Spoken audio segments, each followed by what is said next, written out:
On October 13, 1972, a Uruguayan Air Force Fairchild FH Foxtrot Hotel 227 Delta took off from Montevideo, Uruguay, and it was bound for Santiago, Chile.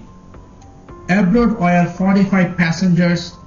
That includes a rugby team along with their friends and family. Sounds like full of excitement for the journey. Their path, however, took them over the Andes mountain, a vast and unforgiving range known for its dangerous weather patterns, towering peaks, and unpredictable conditions. But none of them could imagine the life or death nightmare that lay ahead. As they approached the mountains, thick clouds blanketed the landscape. Visibility was very low and turbulence shocked the aircraft. Flying over the Andes was a risk even for the most seasoned pilots. Mountains could rise sharply from seemingly flat valleys, and one miscalculation could mean a disaster. But the pilots pressed on, calculating their position as best they could. Then came the critical mistake. Believing they had already crossed the mountains, the pilot began their descent. But they were still deep within the Andes, surrounded by peaks thousands of feet above them. Suddenly, the impact. The plane struck a mountain, tearing off its right wing in a violent jarring instant. A split second later, the left wing was ripped away. Now the fuselage, little more than a metal tube, hurtled through the air, plummeting down the mountainside. When it finally came to a stop, the quiet was eerie. The chaos of impact was over, but the reality was just beginning. Out of 45 passengers, 33 had survived the crash, emerging dazed, injured, and in shock. They looked around, surrounded by endless snow and sheer, rocky cliffs stranded on a narrow, icy ridge nearly 12,000 feet above the sea level. The cold was immediate, sinking deep into their bones as night began to fall. They had no shelter, little food, and no means of communication. For those stranded in the Andes, survival was now a daily battle. They huddled together in the wreckage of the plane, trying to keep warm against the biting winds. Each night brought temperature as low as -30°F, cold enough to numb their sense and sap their strength.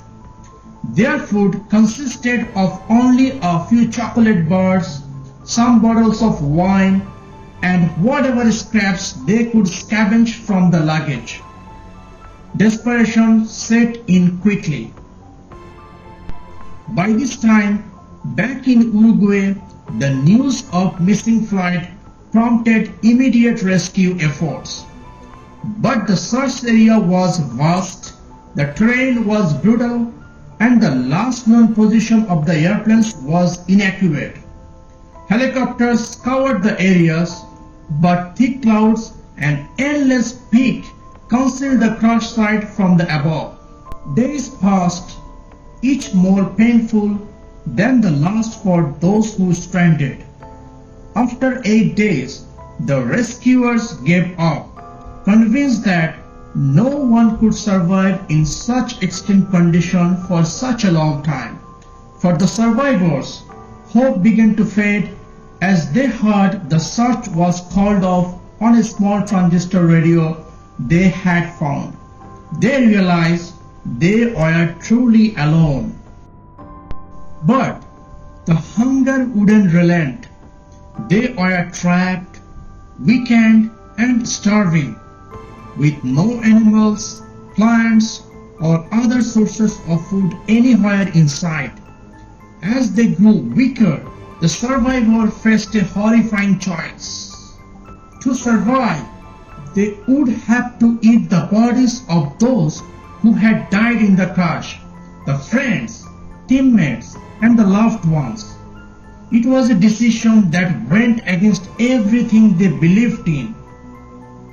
But faced with starvation and death, they knew it was their only chance to stay alive. Driven by pure desperation, they took this unimaginable step, hoping it would buy them just a few more days. Days turned into weeks, each one testing their physical and mental endurance. They lost track of time in the endless white landscape, the days blending into an unending struggle. The physical toll was immense, and the mental weight even heavier. They grappled with guilt, despair, and the fear that rescue might never come. But amid all the suffering, a tiny flicker of hope remained. Then, 61 days after the crash, two of the survivors, Nando Parado and Roberto Canessa, resolved to try something no one else dared, an expedition through the mountains to find help. The task seemed insurmountable. They would have to trek for days across snowfields, climb over jagged peaks, and survive with only makeshift shoes and thin patched together clothing.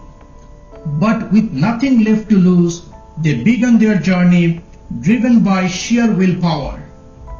For 10 days, they pressed forward, each step taking them deeper into the mountain's frozen grip. Nights were freezing, their bodies were battered, and exhaustion gnawed at them, but they refused to turn back. The rugged terrain, lack of oxygen, and endless miles of snow seemed impossible to conquer. Yet they kept moving, knowing that everyone else's fate rested on their shoulders. Finally, on the 10th day, they spotted a figure in the distance, a Chilean shepherd. Overcome with relief and exhaustion, they signaled desperately, praying he would understand their plight. The shepherd ran for help, and word spread quickly. Rescue teams were mobilized, and soon the helicopters arrived at the crash site. One by one, the remaining survivors were airlifted out of the mountains and ending their unimaginable ordeal. After 72 days in the Andes, 16 souls were finally saved. Their story shocking the world and raising questions about survival, ethics, and the human spirit. The story of Uruguayan Air Force Flight 571 is more than just a plane crash. It's a tale of endurance in the face of impossible odds, of choice made under extreme duress, and of the sheer will to survive. I hope you have learned a lot from this video, guys. I'll see you in the next video and hope you will have a nice day. Bye bye.